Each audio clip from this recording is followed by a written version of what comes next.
All right, we're going to do a morning update here because it's the morning and we have to do a morning update so that other people can get out and I can get back in. And of course, what happens is I go off the edge, I get stuck in the snow, I'm out there trying to get the car undone. Luckily, got it open, was able to get out. Got my wife, my daughter were able to get out. Okay. Hey, today, let's take a look at some of the news stories that are going on because there's always a lot going on. We've got ourselves this Ohio Political News. This is our X account, so visit it as often as you can, if you would, please. This is interesting polling news here. So Sherrod Brown has outraised John Husted $7.3 million to $1.5 million over the last 3 months.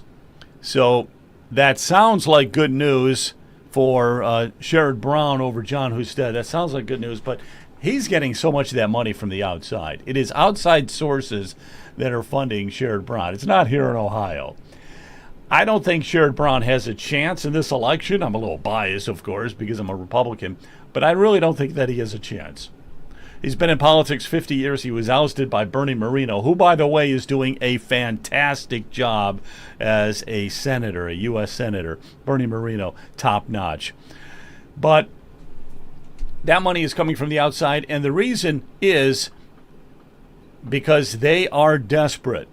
Democrats are desperate to try to get another Senate seat, and they look at Sherrod Brown as that opportunity.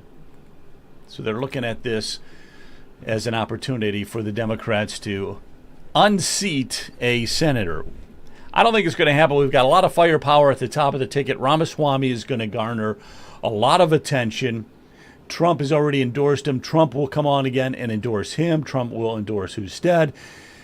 I think we'll have an easy victory. I really do. And it's so important with the midterms that we don't give up the House or the Senate, because Trump cannot become a lame duck president. We can't allow that to happen.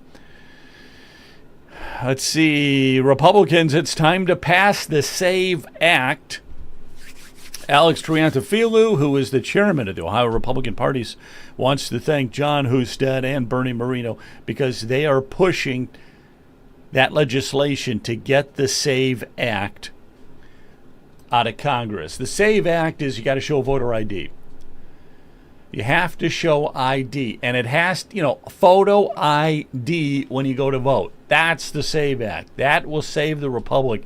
That is what the Democrats do not want. Look at this numbers here. This is from CNN, too. If you look at the numbers, black voters, 76% want photo ID.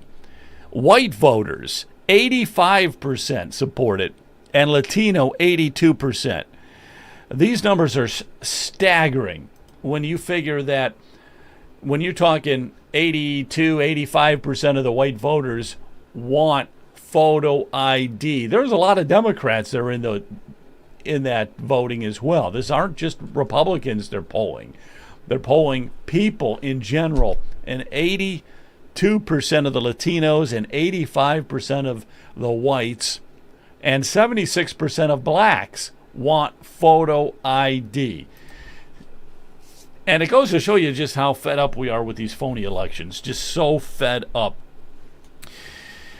What happened in Georgia? They're investigating Georgia right now for the 2020 election because so much fraud took place in Georgia. And Trump is investigating that fully. You're going to see the numbers. The numbers are staggering coming out of Georgia. Georgia is a state that I am so disappointed in. So very disappointed in them. I always thought that they were an intelligent state. That state has a huge population, but that state, I know people from Georgia, I don't know what's up. I don't know what they're drinking in the water out there. But it is not a state that is well run at all. I know it's Republican dominated, but these two Republicans are probably going to need to be thrown in the slammer, Rasselsberger and some of the others. The voter fraud was off the charts, and they denied it. So we'll get to the bottom of that. But that is really significant when you think about it. People want voter ID overwhelmingly. Here's another statistic, too, that I didn't realize until I looked at it. It's like, you got to be kidding me. Look at this map. Look at this map for a minute. All those blue states require no ID to vote. Do you know that those are the only states that Kamala Harris won? Think about that a minute. Every state that required photo ID, or ID for that matter, went to Trump. Only the states that required absolutely no ID at all to vote went for Kamala Harris. Now that you can see why the Democrats want that. Why wouldn't you? Because it's easy to cheat when you don't have an ID. It's so easy to cheat. It's crazy easy. And here in Ohio, the problem I also have is that you don't show a photo ID or an ID of any kind when you vote by mail. So that's another thing. You got to get rid of vote by mail. Robert Sprague, who might become Secretary of State, or Marcel Stribich, who might become Secretary of State. We cannot allow mail-in voting to continue in Ohio without any kind of an ID. That's ripe for corruption, for fraud, and my God, we know about fraud and corruption. You see what's happening in Minnesota with the daycare centers and everything. We see what's happening in Ohio the same way. The fraud is off the charts. There's no oversight. And citizens like myself are fed up. So we're going to take it into our own hands. We're going to do our own investigation. And we've got to get, whether they're Republican, Democrat, Independent, whether the politician is from Mars, I don't care if he's who he is. If they're going to do the right thing, that's who I'm voting for. And what else we got here? Also, we did this. This was to abolish property taxes. We put together the town hall. And it was a very successful town hall. It was in Concord, Northeast Ohio area. And we had about, I want to say 60 to 70 people that were there. Probably closer to 70. About 70 people showed up for it. It was a very good event. Push forward on this a little bit. Look at some of the things. There's Brian Massey talking. Yeah, it was a very good event. Chris Galloway. And the people's favorite, John Poleshnik. That was very good. It was a good event.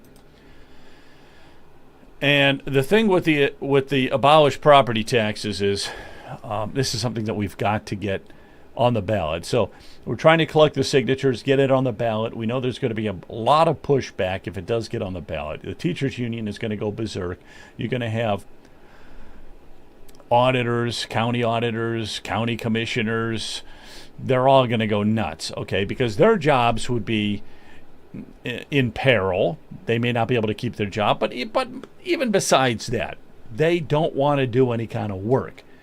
It's going to take some creative work to be able to fund these organizations. We're still talking about funding everything. We're not talking about eliminating anything except the waste, fraud, and abuse that you might find with the school system, which is massive waste, fraud, and abuse. So there's got to be trimming, but it's really got to go back to the state. If we want to reform property taxes, by the way, we have to. Too many people are losing their homes. I mean, a lot of people are losing their homes, senior citizens especially. Because once you go on that Social Security, if you don't have any other kind of income coming in except Social Security, there's no way you can continue to pay these huge property taxes and all the other bills that you have to pay. It's not just property taxes. You got electric, you got water, you got sewer, you've got insurances. I mean, insurances are rip-offs. It goes on and on and on. You have all these expenses, and then every 6 months you get hit. If you have your home paid off every 6 months, you get to see how much you're paying in property taxes. If you still have a mortgage, they just conveniently put that in with the mortgage payment. But you see it and you say, I ain't got the money. I don't have $2,000 every 6 months to be funneling to these guys, and then they want to eventually take your house away from you. Crazy. So we do have to put a stop to that. Here's something else happening. Now, Ilhan Omar, she she got sprayed with some apple juice out in Minnesota. A lot of people are suspect about this whole thing, saying, I think it looks phony to me. The man who sprayed apple cider vinegar from a syringe at Congresswoman Ilhan Omar at a town hall. So she got sprayed with apple cider. How convenient is that? And like I said, a lot of people are saying that this looked really, really staged. The acting was subpar. And when somebody comes after you with an unknown liquid in a syringe and sprays you with it, the first response is probably to get away. Her first response was, I'm going to put up the dukes and I'm going to come after you. Yeah, okay, very good. And security was a little slow in reacting. Court appearance this morning. The Justice Department charged Anthony Kazmierczak right here with assaulting, impeding, and intimidating a federal official.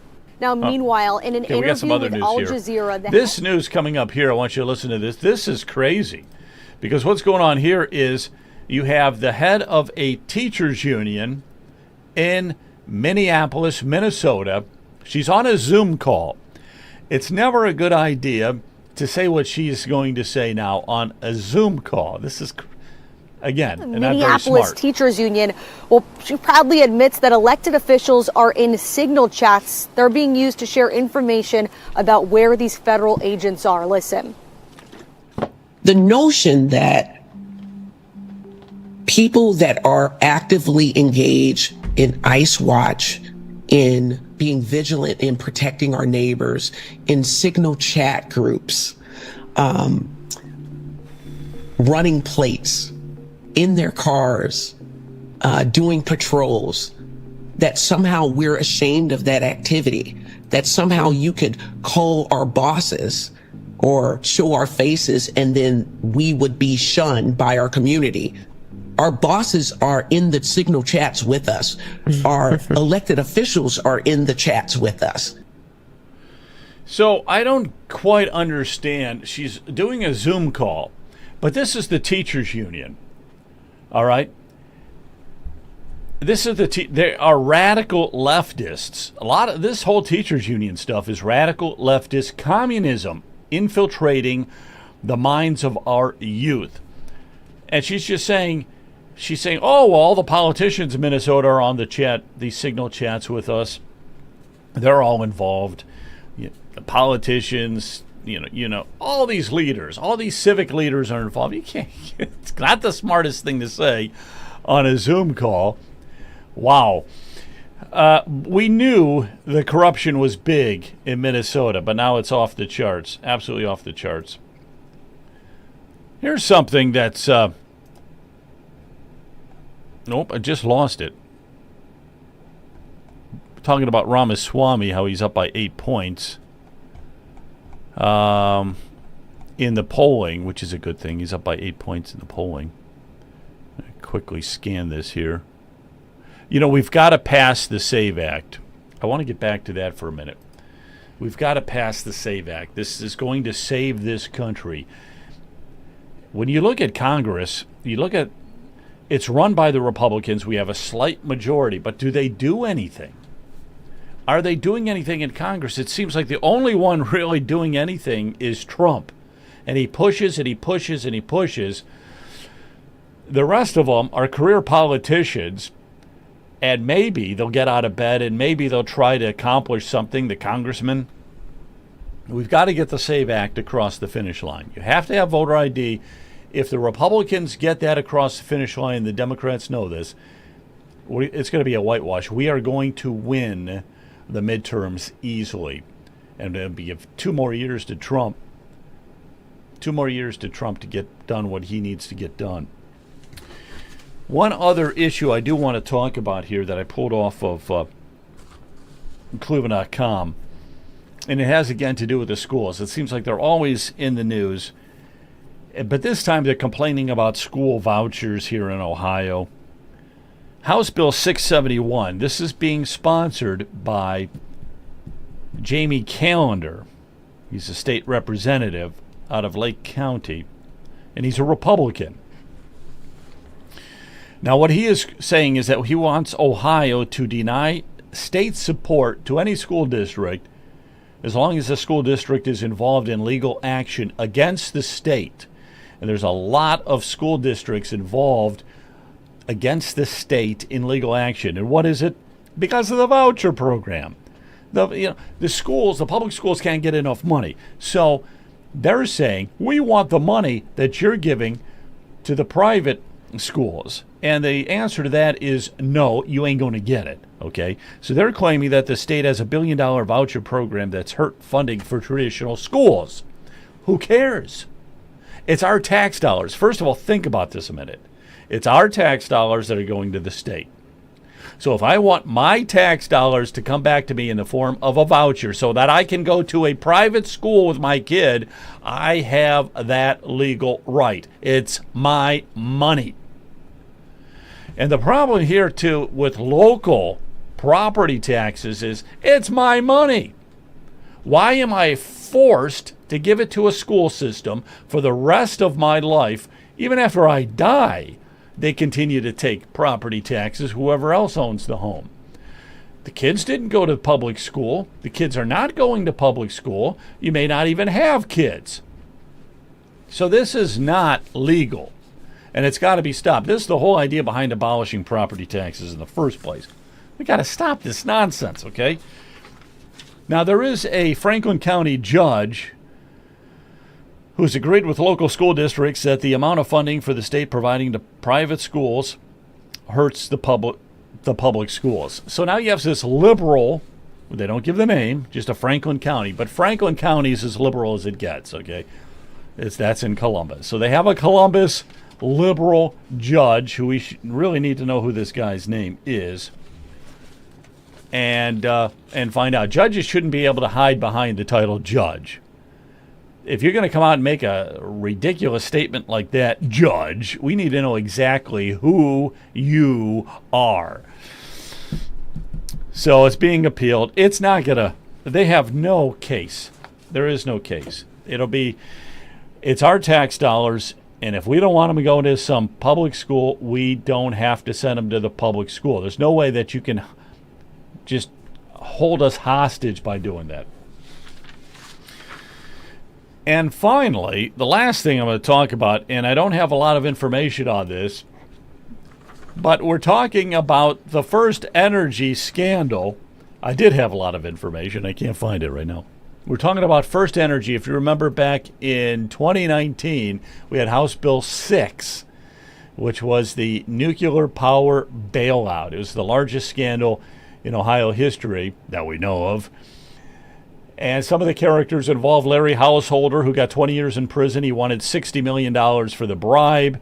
And these guys here, who were part of the schematic, I forgot their names. One of them, anyhow, those were the executives. Those were the big-time executives. One was the CEO and one was the VP of FirstEnergy. So they're going back on trial. And we'll see where that all leads to. I don't know why these trials take forever. It's so obvious that there was bribery. You got a guy in prison for 20 years. Obviously, bribery. Matt Borges, who was the Republican Party chairman at one time, then became a lobbyist. He'll be getting out of prison soon. He had a 5-year sentence, so maybe he's out already. Maybe he's out. I think he was sentenced in 2021, though. He didn't get sentenced until 2021. A lot of weird characters in that whole scandal. Look it up, research it. It's just got so many crazy characters. Sam Randazzo that they're talking about. So the lawyers for these two guys are saying that the lobbyist Sam Randazzo, who is the Public Utilities Commission chairman, and he was put into that position by none other than Governor DeWine. And I still, for the life of me, can't figure out why Randazzo was chosen to head the PUCO when Randazzo was not qualified to do that. And everybody suspected Randazzo as a very shady character. And yet, our beloved governor decided to pick him, of all people, to be the head of the Public Utilities Commission of Ohio. That sort of opened the floodgates for these two characters to get to do what they did and to get a lot of people indicted. And it was all over about a $1.3 billion fee that would be attached to your electric bill, about a $1.3 billion fee over so many years that would be fed back to First Energy. Totally illegal. But in order for something like that to happen, you have to have the head of the PUCO involved in it. You have to have people like Larry Householder, the head of the House Speaker of the state lawmakers at the time. You have to have a lot of people involved to make it happen. And they got caught. And let's throw them in jail. Let's throw everybody who is guilty in jail. Enough is enough. And even on, I'll just leave us with this, even on today, as we look at the government, the amount of corruption going on in Minnesota is unbelievable. So we have to see Tim Walz, if he's guilty, he's got to go to prison for a long time. Frey, who is the mayor, if he's guilty, he's got to go to prison for a long time. This type of stuff has to happen. And we look at California now. It looks like California is 10 times worse than Minnesota. And I also wanted to come back to Ohio. There's tons of fraud in Ohio. Whoever is responsible for it needs to go to jail, needs to spend some time in jail. That's all I can say. Hey, have yourself a great day. We'll be talking to you. Lots and lots of news. It never ends. Never ends.